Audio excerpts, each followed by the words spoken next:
o Senhor se entregou voluntariamente no nosso lugar para poder levar sobre si os nossos pecados e assim nos dá a oportunidade, Senhor, de poder fazer parte da família de Deus. Agradeço porque a irmã Sônia está lá em Cornélio Procópio, longe demais daqui, mas está tão perto de nós através do computador. Nós queremos te render graça, porque fazemos parte da tua família e temos um amor, Senhor, um pelos outros, que é o amor do Senhor. Queremos te render graça por essa aula de hoje, neste dia tão especial, e pedir pela tua serva, a professora Sônia, e realmente hoje nós possamos estar atentos para ouvir cada detalhe do estudo de hoje sobre a vida do nosso Senhor e Salvador Jesus Cristo. Por isso, Pai, nós pedimos por cada aluno que o Senhor retire qualquer tipo de empecilho que possa impedir de qualquer um aluno ser edificado hoje com a aula, e nós entregamos nossas vidas nas tuas mãos para que possamos ser usados para a tua glória. Por isso, oramos no nome do nosso Senhor e Salvador Jesus Cristo. Amém. Amém. Muito bem, gente. Então, nós vamos dar sequência na nossa aula sobre a vida de Cristo. Nós começamos a aprender sobre a tipologia de Cristo, né? Nós aprendemos na aula passada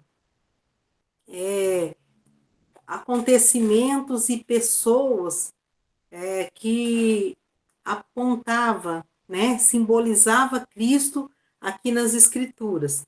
Então, a gente viu lá, desde do primeiro capítulo, a gente viu que o primeiro versículo da Bíblia já fala de Cristo. Né? O tema da Bíblia é Cristo, é o nosso Salvador, é Deus criando a humanidade se separando de Deus, e Deus, de novo, em Cristo, reconciliando o homem consigo mesmo. Então, na pessoa de Jesus Cristo, isso aconteceu, né? E no primeiro versículo na Bíblia que fala sobre isso, em Gênesis 3,15, é a promessa, né? Porque Deus já sabia de tudo, ele sabia, ele não criou o homem pensando que o homem ia ser bom, fazer coisas boas, mas ele criou o homem já sabendo que o homem ia pecar, ia se distanciar dele, e por isso ele já providenciou o Salvador, né? Deus já providenciou Jesus, já tinha o plano, já tinha tudo certo, né? Nós fomos escolhidos nele antes da fundação do mundo, na pré-existência de Cristo, onde nada existia. Deus já sabia que ele ia criar o ser humano, que o ser humano ia pecar, mas que ele já tinha o plano de enviar o seu filho Jesus para pagar os nossos pecados. Então, em Gênesis 3,15, nós estudamos na aula passada, onde Deus falou, eu vou colocar inimizade entre ti e a mulher. Ele disse isso para Satanás, né, que estava lá na serpente, entre a tua descendência, a descendência do diabo, né, e o filho e o descendente da mulher, que é Jesus. Este lhe ferirá a cabeça, que é Jesus, ferindo a cabeça de Satanás. Nós vimos que isso aconteceu quando ele ressuscitou dentre os mortos, e ele veio com a ressurreição de Cristo, né, que vai ser comemorada aí depois de amanhã, né? Hoje, o mundo, o Brasil, que é um país bem católico, estão ali comemorando, não sei nem como que diz, né? Que eles ficam tristes. Nós nos alegramos pelo fato de que Cristo ofereceu por nós na cruz.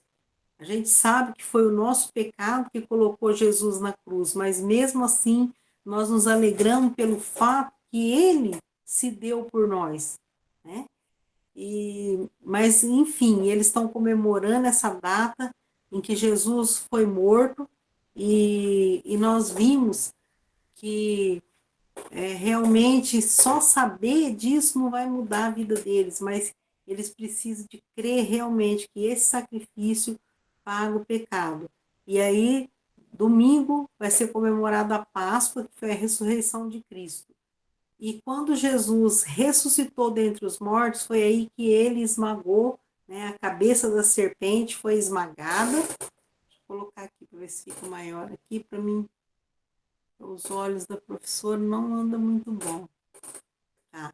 Então foi aí que ele esmagou a Satanás, né? Com a vitória. A vitória foi quando Jesus venceu a morte e ressuscitou, né? Ele pagou os nossos pecados e tomou a vida dele de volta, porque ele tem o poder de dar a vida e de tomar de volta a vida dele. Então foi maravilhoso saber que o nosso Salvador não ficou numa sepultura, como muitos hoje estão pensando, né? Ver aquele Cristo morto.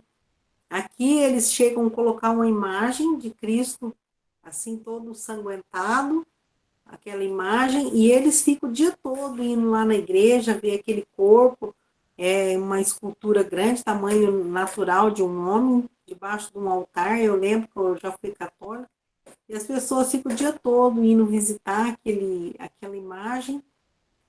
E hoje, né, pela graça de Deus, a gente crê que Jesus não está mais lá naquela, né, naquela situação de morte, que ele teve a vitória, né?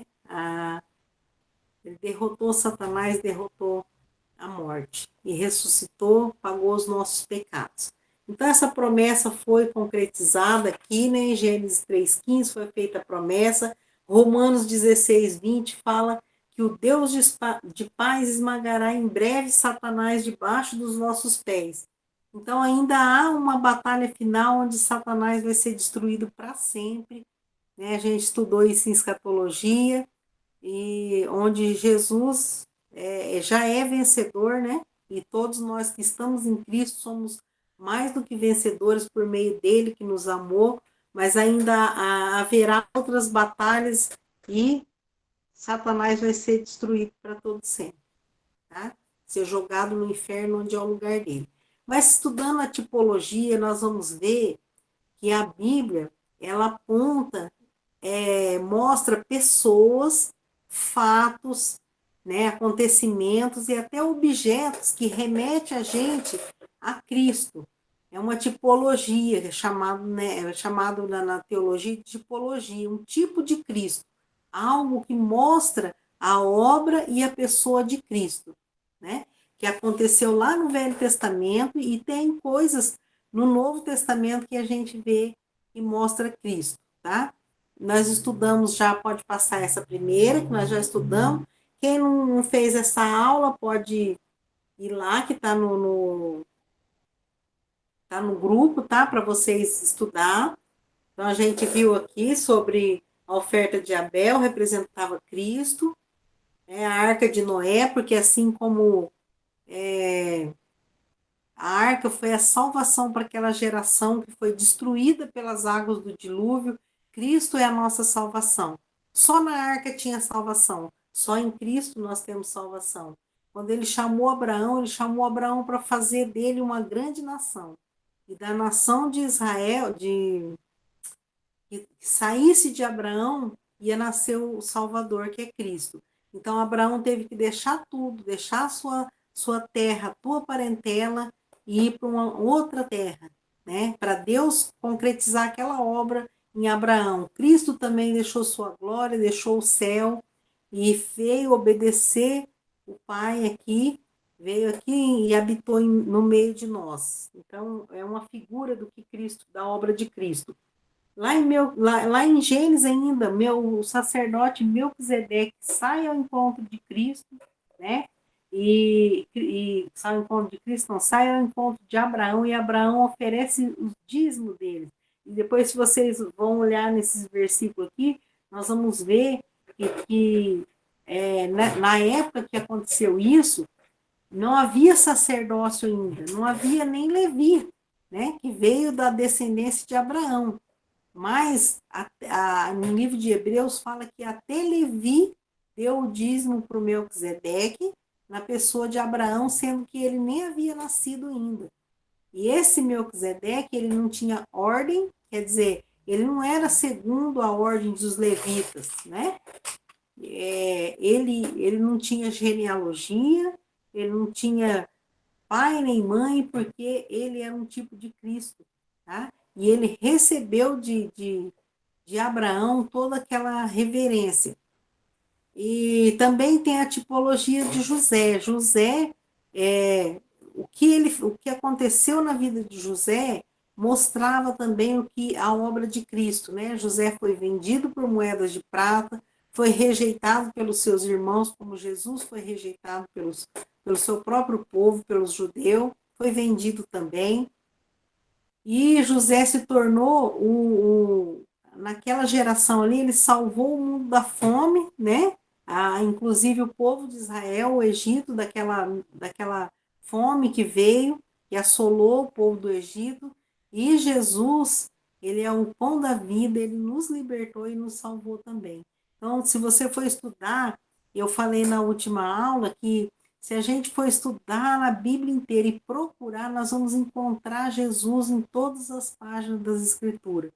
Porque ele começa, quando ele chegou aqui, né, e os fariseus pensavam que estavam cumprindo a lei pelo simples fato de conhecer a lei.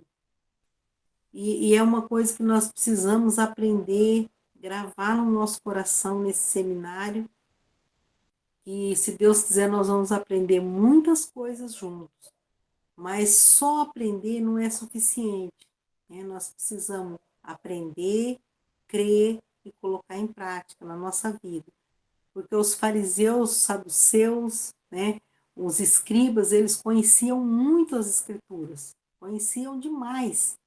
E eles achavam que o fato deles conhecer a lei, conhecer as escrituras, eles já estavam obedecendo, já era o suficiente. Então Jesus disse assim, olha, vós examinais as escrituras, porque cuidais ter nelas a vida eterna.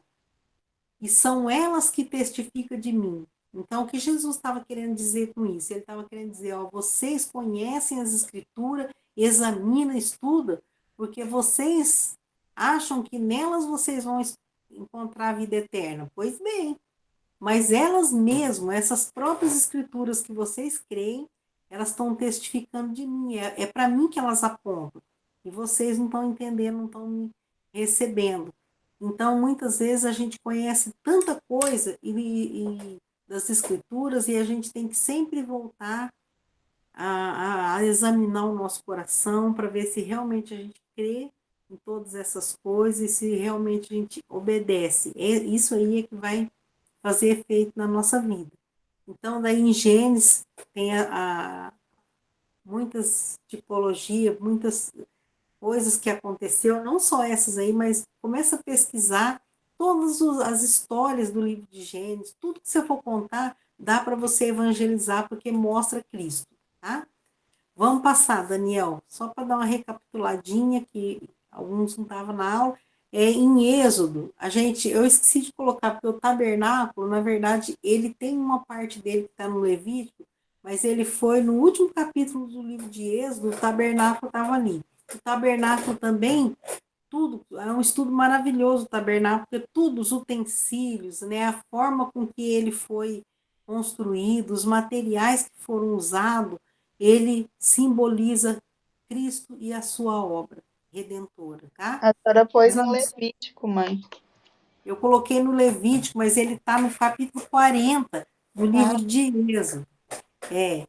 Eu coloquei aí, não sei por que eu fiz essa confusão aqui, mas tem coisas do tabernáculo depois, bem especificado, também no livro de Levítico, tá?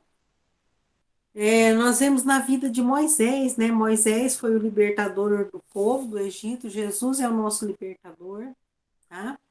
Na sarça ardente, eu mostrei como aquela sarça que era uma coisa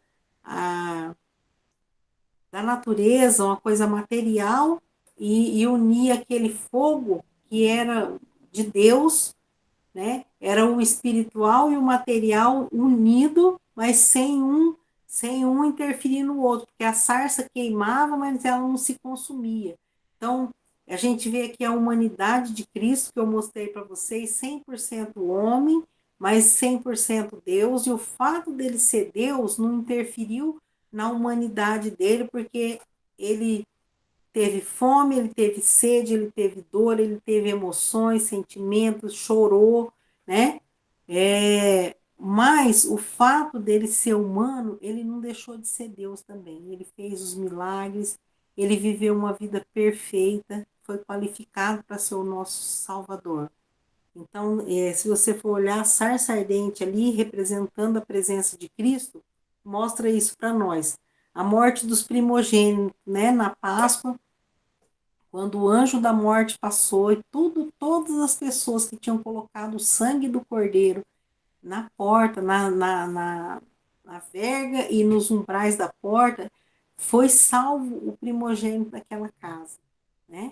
E aqui, né, na envergadura, nos umbrais na verga, né, nas umbrais da porta, é como se fosse o sinal onde a cruz de Cristo, né, onde Cristo foi pregado na cruz e derramado seu sangue. E a gente vê que o sangue, onde tem o sangue de Jesus, quando a gente crê no sangue que Cristo derramou por nós, né, e recebe a obra remidora dele para pagamento do nosso pecado, nós temos a vida eterna. Então, tudo isso apontava para Cristo. E interessante que todos aqueles, quando Cristo realmente veio, nasceu aqui no meio de nós, aqueles homens conheciam todas essas histórias e não conseguiam enxergar Cristo ali, não conseguia crer que aquele Jesus que estava no meio dele era aquele Cristo prometido nas Escrituras do Velho Testamento, tá? Então, na Páscoa, nós vimos Cristo. Daí, no livro de Levítico. Pode passar, Dani.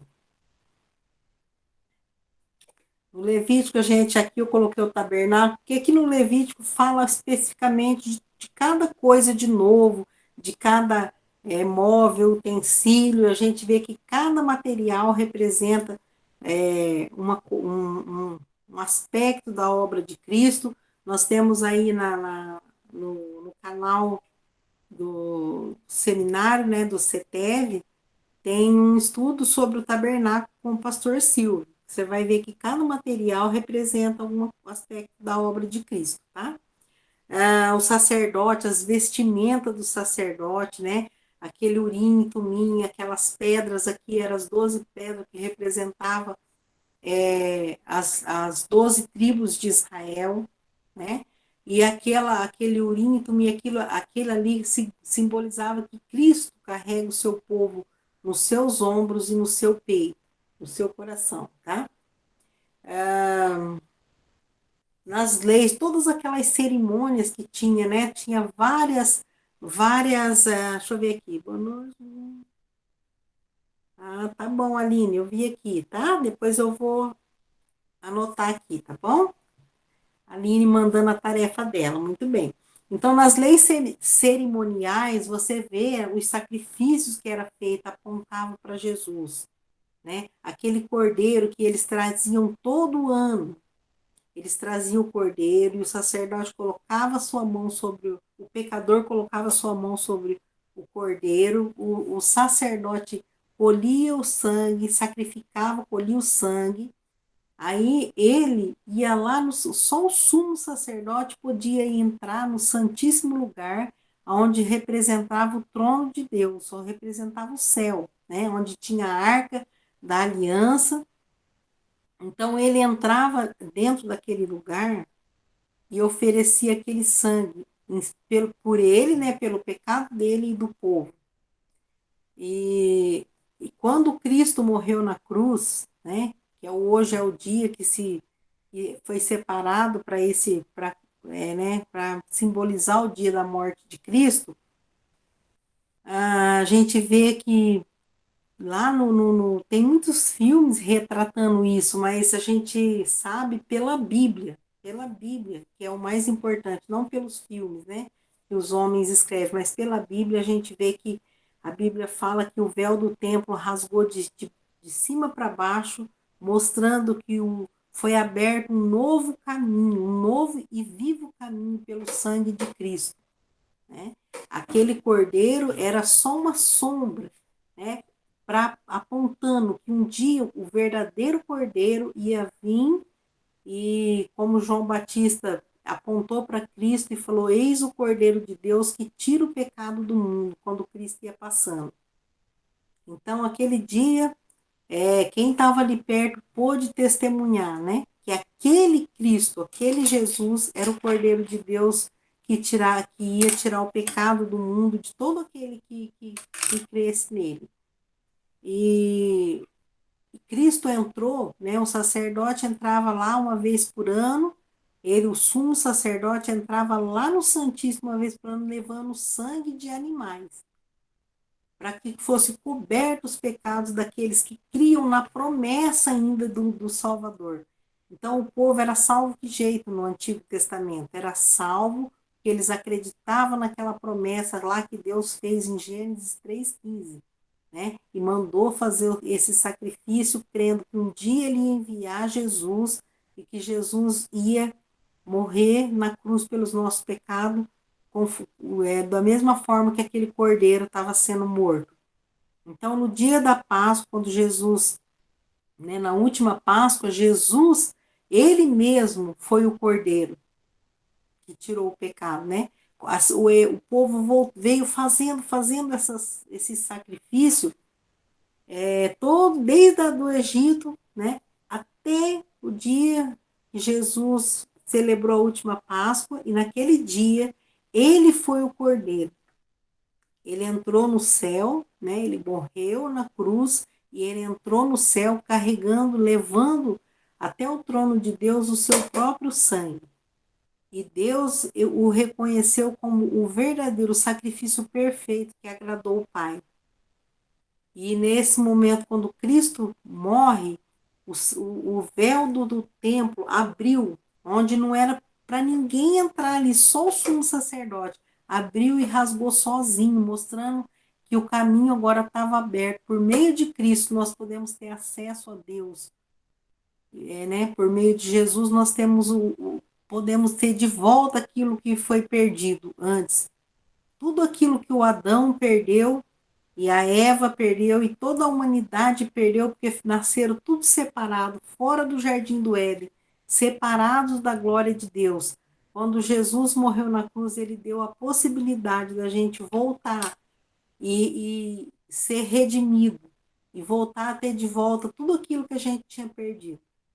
Isso é maravilhoso, gente, muito incrível mesmo, né? Então, todas aquelas leis cerimoniais, tudo aquilo que o povo fazia no decorrer desse tempo até Cristo vir, apontava para Jesus no livro de Levítico.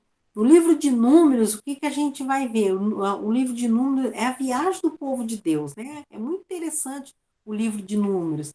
E nas viagens que o povo fazia pelo deserto até chegar em Canaã, a gente viu muitas coisas acontecer. O povo teve sede e pediu água, né? E Deus mandou que Moisés ferisse uma rocha e saiu água. Lá no livro, lá no Novo Testamento, no livro de Coríntios, a gente vê que fala que a rocha que seguia eles era Cristo. Porque você sabe até que quando Moisés era só para ele falar com a rocha e ele bateu, ele pecou e ele até perdeu o direito de entrar na terra de Canaã. Porque a primeira vez Cristo foi ferido pelos nossos pecados. Mas agora, uma vez só, a Bíblia fala que uma vez só ele morreu por todos e já foi aceito por Deus, não precisa mais. Então era para Moisés bater apenas uma vez. E depois ele poderia só falar, porque agora a gente só precisa falar com Cristo, confessar Ele como nosso Senhor e Salvador, confessar os nossos pecados quando a gente falha, para a gente andar na presença dele. Isso aí é o que a gente precisa, né? No maná, a gente vê o pão que caía do céu para os israelitas comer durante 40 anos. Esse pão mostra Cristo, né? O pão da vida. Ele falou, eu sou o pão da vida. Né? Jesus é o nosso pão. E o maná que eles comeram no deserto, eles comeram e morreram, mas aquele que se alimenta do pão da vida, que é Cristo, ele vai viver eternamente. É linda essa tipologia também, né? E a água também, que Jesus ele falou que ele era a água. Ele falou para a mulher samaritana que ele ia dar água que jorra para a vida eterna para ela, se ela aceitasse.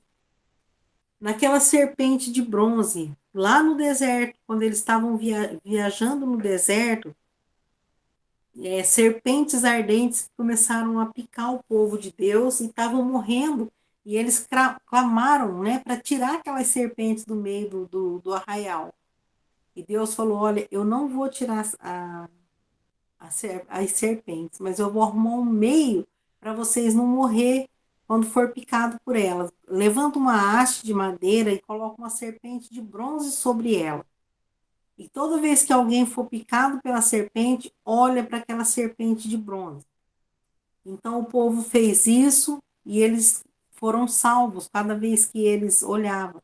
E quando Jesus estava lá conversando com Nicodemos e sabia que ele conhecia o Velho Testamento, ele era um príncipe dos judeus, sabia toda a história, como eu disse no começo da aula, sabia a história, mas não sabia o verdadeiro sentido daquilo, não cria para a salvação da alma dele. E Jesus falou assim, Jesus deu uma referência do Velho Testamento para ele poder entender. Ele disse: assim como Moisés levantou a serpente no deserto, o filho do homem, assim importa que o filho do homem seja levantado numa cruz, para que todo aquele que nele crê não pereça, mas tenha vida eterna. Então a serpente não saiu porque ela representava o pecado. O pecado não foi tirado do mundo, o pecado está aqui no mundo, mas nós temos alguém que é Cristo, que é Jesus, para quem, quando a gente olha com os olhos da fé para Ele, nós podemos ser salvos pela graça dele, pelo que ele fez por nós na cruz. Então, aquela serpente de bronze, que depois até tornou, porque o homem ele tem a idolatria, o pecado no coração dele. Isso que eu falei no começo da aula, que aqui tem uma imagem que fica lá depositada num altar na igreja católica, e as pessoas ficam o dia inteiro aqui na minha cidade assim, vai lá ver aquela imagem, como se Jesus tivesse morto. E Jesus está vivo, né? Não está mais ali. Então, como o homem é cheio de idolatria, até essa serpente que foi feita para uma simbologia, para uma tipologia, para apontar para Cristo, para eles entenderem, eles fez dela no futuro, eles fez uma idolatria. Se você continuar lendo a Bíblia, você vai achar isso daí. Pode passar. E tem mais coisas aqui no livro de Números. Se vocês. É porque essa matéria, a tipologia, ele seria necessário um semestre para a gente estudar bem minuciosamente essa matéria. Então, mas eu estou querendo mostrar aqui, estou falando desse assunto, porque nós estamos estudando a pré-existência de Cristo, nós estamos estudando que Cristo está em todas as páginas das Escrituras antes mesmo que ele nascesse aqui como carne, né, como um ser humano. Por isso que eu coloquei alguns fatos, algumas pessoas na Bíblia que representam a pessoa de Cristo, representa a pessoa de Cristo, para que vocês possam ter a curiosidade de começar. Cada vez que você lê a Bíblia, que você estuda no Velho Testamento, vai procurando Jesus nos versículos, vai procurando Jesus naquelas passagens, porque a Bíblia toda fala sobre Cristo, tá?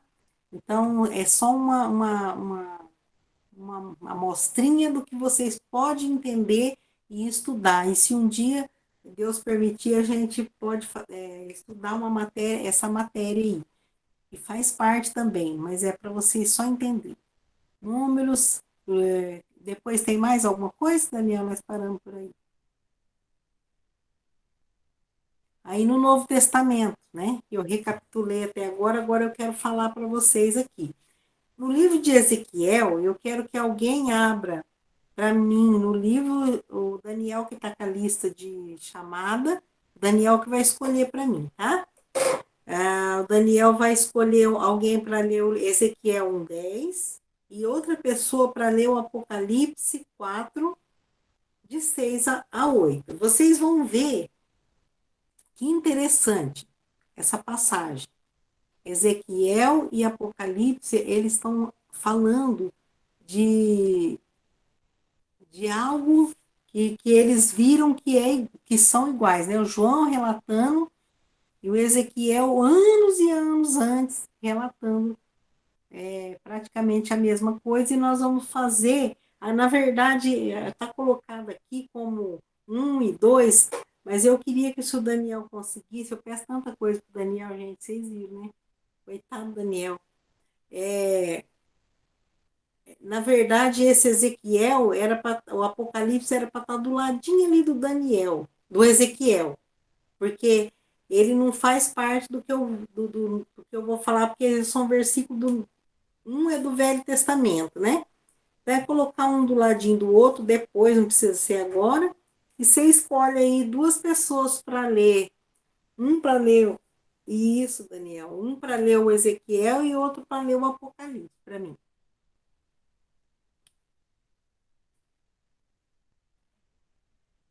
Eu vou pedir para o pastor Antônio Gildo ler Ezequiel para nós, 1:10. E para a irmã Fátima ler Apocalipse 4, de 6 a 8. Certo. Pode ler então, pastor Gil.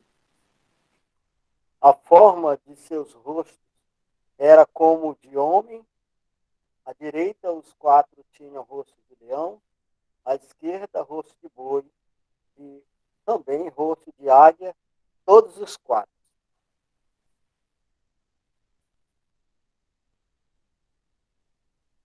Pronto? Aí agora a irmã Fátima. Apocalipse, capítulo 4, de 6 a 8. Adiante do trono, um como que mar de vidro, semelhante ao cristal, e também no meio do trono e à volta do trono, 4 seres viventes cheios de olhos por diante e por detrás. O primeiro ser vivente é semelhante a leão, o segundo semelhante a novilho, o terceiro tem o rosto como de homem, e o quarto ser vivente é semelhante à águia quando está voando. E os 4 seres viventes, tendo cada um deles, respectivamente, 6 asas, estão cheios de olhos ao redor e por dentro.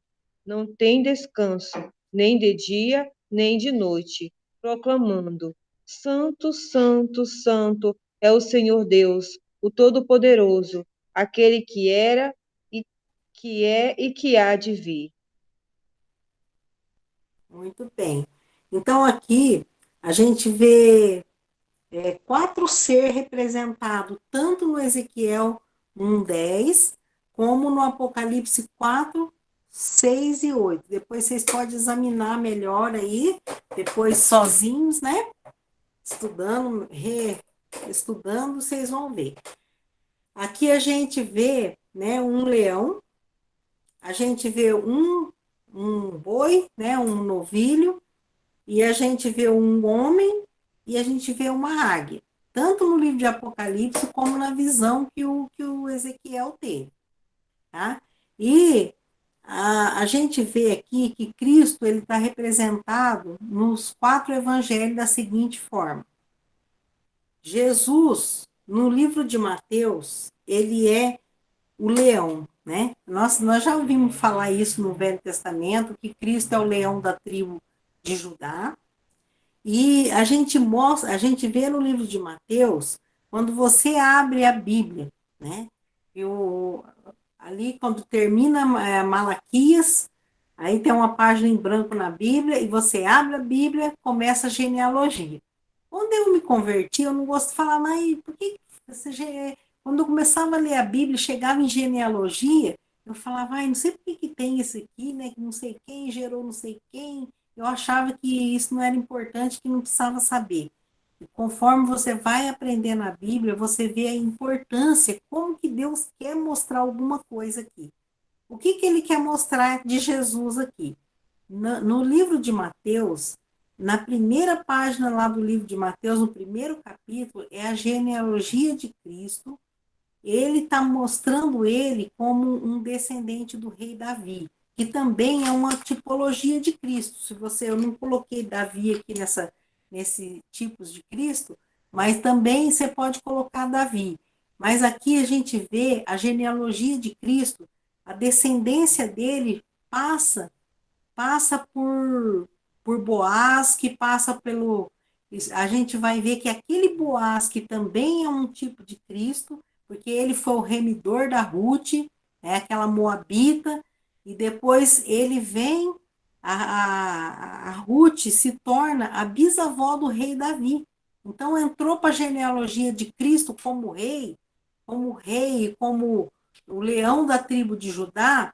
A gente vê Jesus aqui sendo parente, remidor da Ruth, do Boaz, até do rei Davi. Então, como Jesus era da descendência de Judá, né? Ele é o leão da tribo de Judá. A gente vê esse animal, é interessante que esse animal que está lá no céu, adorando e falando santo, santo, santo, tanto no livro de Ezequiel como no Apocalipse, ele tem um rosto de leão, né? Mostrando que Jesus é o leão da tribo de Judá, e como leão da tribo de Judá, ele é descendente de Davi.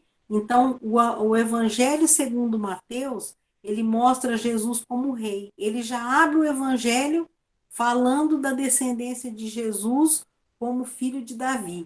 Até aquele cego Bartimeu gritava, Jesus, filho de Davi, porque Jesus é o descendente de Davi, é o broto, né? Aquele, como é que fala? Rebento que nasceu do trono de Davi, e que um dia Jesus vai sentar no trono de Davi e vai reinar por 1000 anos sobre essa terra, e juntamente com ele, todos aqueles que crê nele como Salvador e Senhor da sua vida.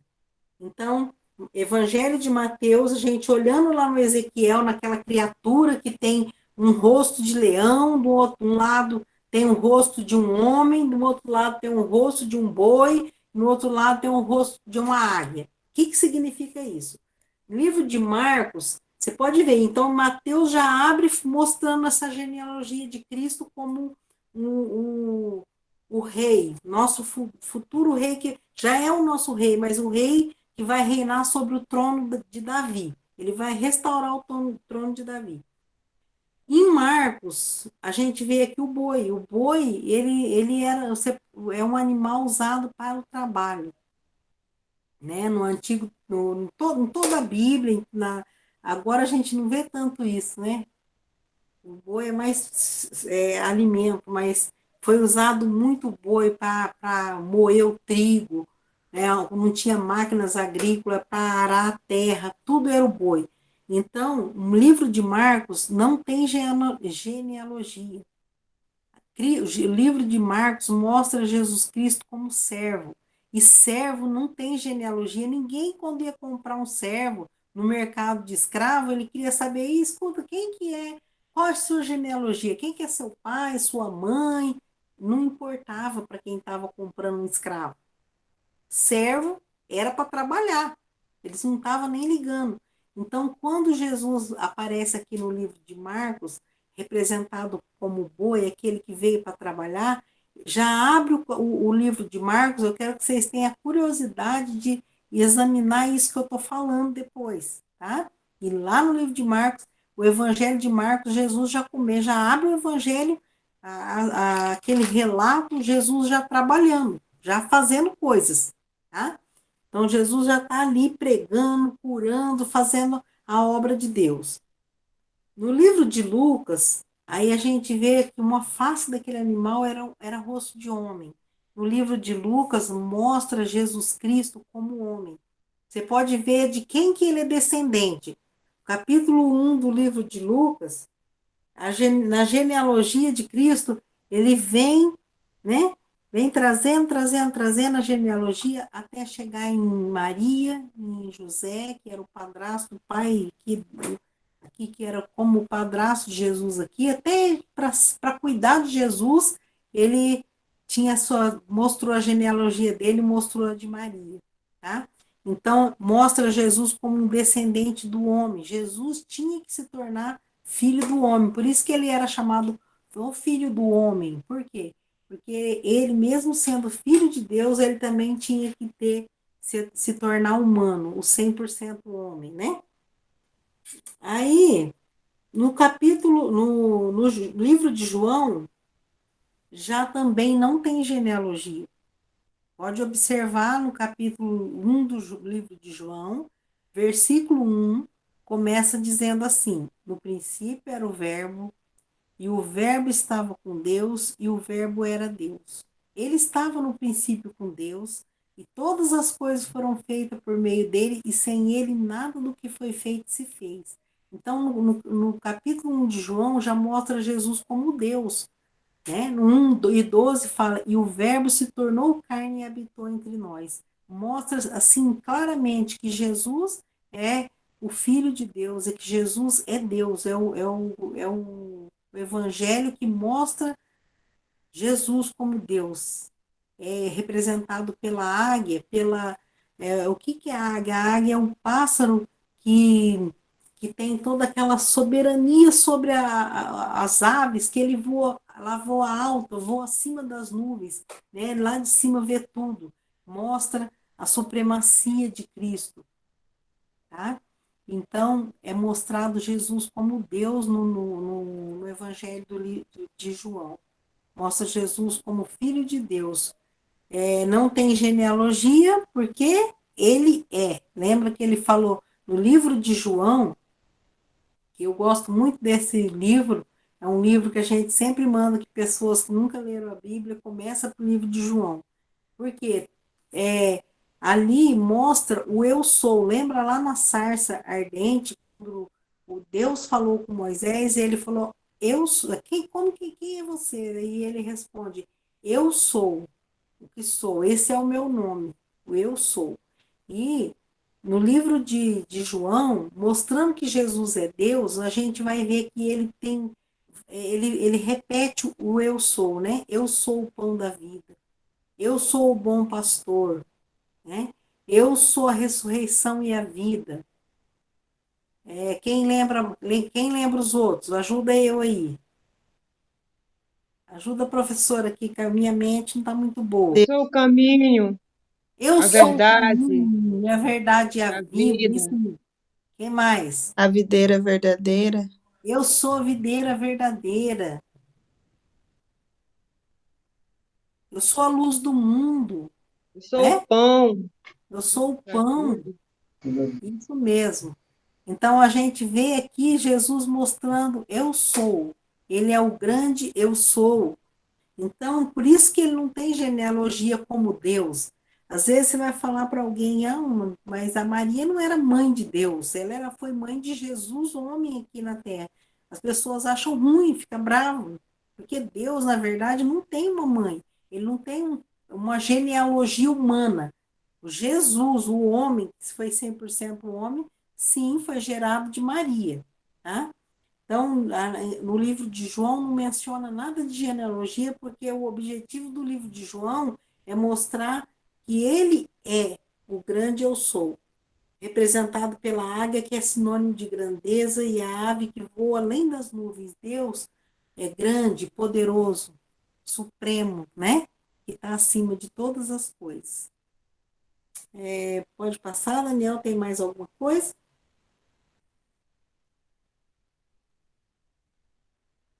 Aí, acabou.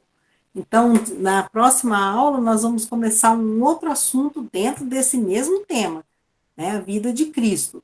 Então, aqui, até agora, eu quero trazer vocês a par do que a gente estudou até agora. A gente viu que Jesus era pré-existente, ele existiu antes que todas as coisas foram criadas.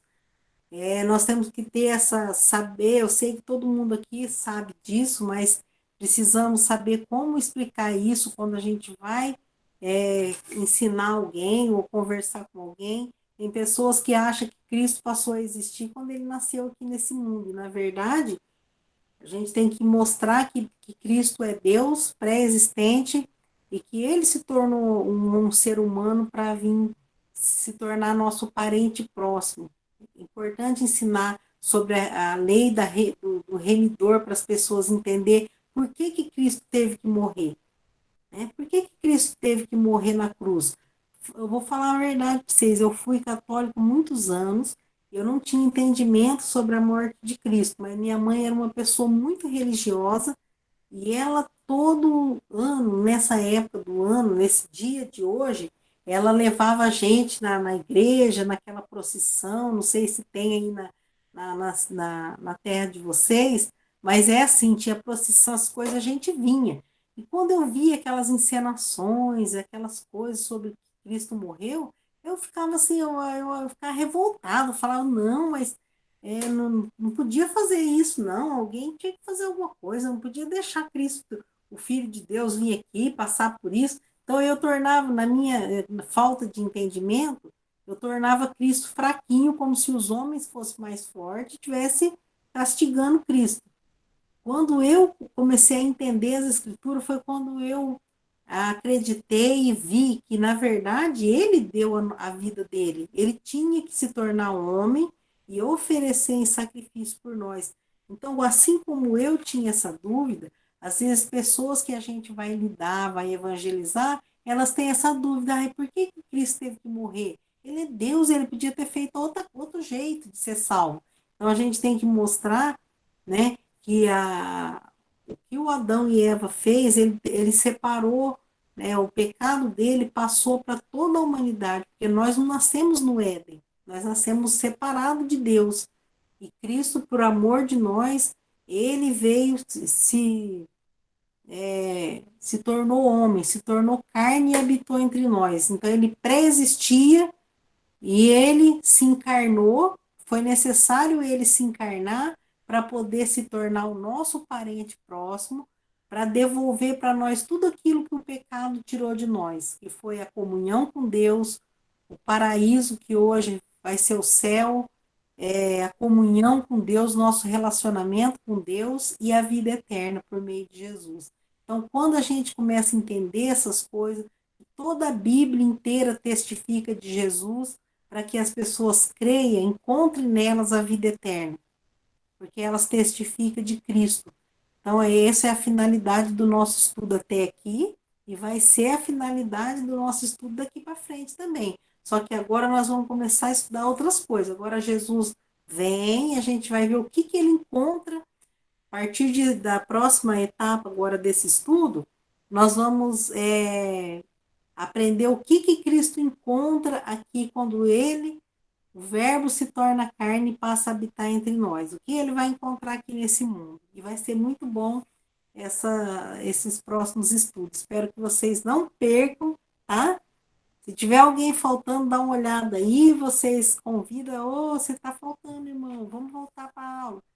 Teve um irmão que foi trabalhar, já avisou. Vocês estão de parabéns, porque vocês são pessoas comprometidas com Cristo, com o reino de Deus. Não falta as aulas, eu estou muito feliz por cada um de vocês. Tá? Alguém quer falar alguma coisa para nós encerrar a nossa aula?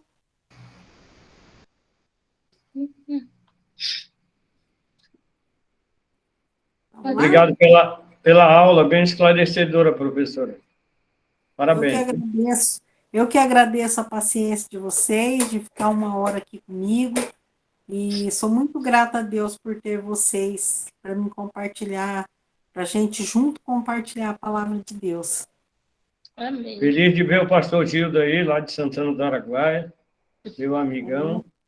Estou vendo ele aqui, na outra aula ele estava firme e forte aqui, né, pastor? Eu estava lá na terra dele, Concórdia do Pará, é a cidade dele. Que legal, é isso aí. Quem disse que eu não ia para o Pará um dia, né? Eu estou indo assim de... Você é nossa convidada especial. Puxa vida, se um dia eu puder...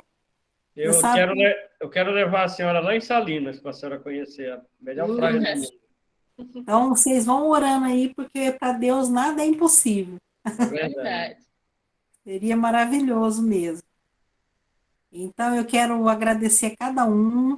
Aqui nós temos pessoas aqui de Cornélia, minha filha Gabriela, que está ali.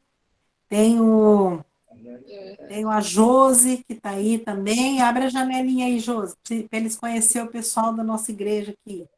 a Josi. Tá aí ainda, Josi? Oi, Jorge. Nossa, Gabriel.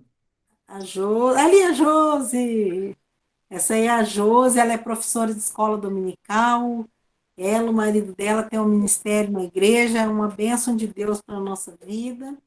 E temos também, quem está aqui mais aqui, da nossa turma?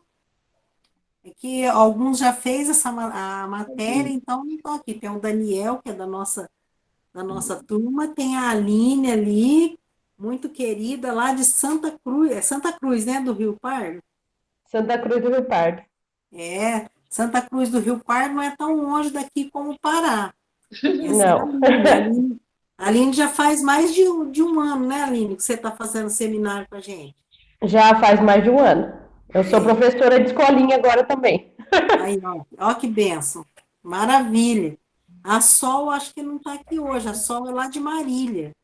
A Sol está aí hoje, Daniel? Tá não, hoje a Sol não entrou, nem a Cassinha. Eu acho que a Sol e a Cássia, que é de Duartina, a Sol é de Marília.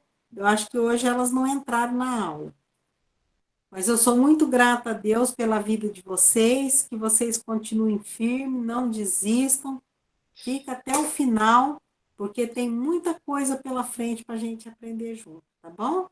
Então, eu vou pedir para o Daniel encerrar com a palavra de oração, e acho que não, hoje é sexta-feira, né? Então, até a semana que vem a gente está junto de novo, se Deus quiser. Você pode orar, Daniel? Vamos orar então. Ó Pai querido, Pai amado, estamos em Tua presença nessa noite, ó Pai. Queremos agradecer a Ti, Senhor, por essa oportunidade, Senhor. Estamos aqui reunidos, ó Pai, através desse aplicativo, estudando mais a Tua palavra, podendo entender mais, compreender mais, Senhor. Nos ajude, Senhor, a estar a Tua palavra sempre em nossos corações, em nossas mentes, ó Pai, e podendo compartilhar ela, Senhor, as pessoas que ainda não conhecem, Senhor. Abençoe, Senhor, as nossas vidas, abençoe cada um que está aqui nessa sala, Senhor. Abençoe também, Senhor, aqueles que não puderam hoje estar aqui conosco. Cuide deles, proteja, Senhor, cuide que eles possam estar conosco na próxima aula, Senhor. Abençoe, Senhor, as nossas igrejas, os nossos pastores, cada ministério, Pai, que possamos estar sempre, Pai, juntos, unidos, buscando, Pai, te louvando em espírito e verdade, te adorando, podendo servir, Senhor, colocando a nossa vida em disposição à Tua obra, Pai. Abençoe, Senhor, a nossa noite, nos dê uma noite de paz, descanso na Tua presença, Pai. Desde já pedimos, ó Pai, pelos final de semana, em todas as nossas atividades, em tudo que viemos fazer, que possamos estar sempre colocando o Senhor em primeiro lugar, Senhor, em nossas vidas e nos guiando, Pai. É que eu te peço, agradeço, em nome do Seu Filho Jesus. Amém. Amém. Amém. Então, como diz aquele versículo, que a Amém. gente possa se livrar do fermento velho, fermento da malícia, do pecado, e sermos uma nova massa, porque Cristo, nossa Páscoa, foi sacrificado por nós. Amém. Então,